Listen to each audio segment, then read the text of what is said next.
Now let's update opportunity.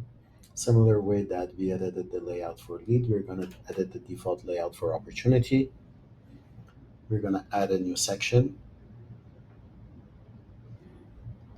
call it a channel manager,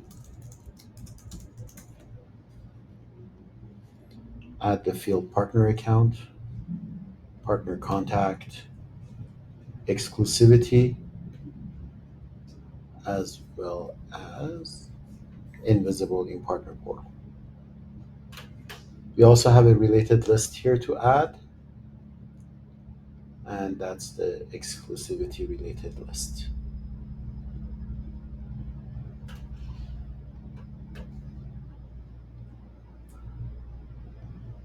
Now we're going to go and configure contact.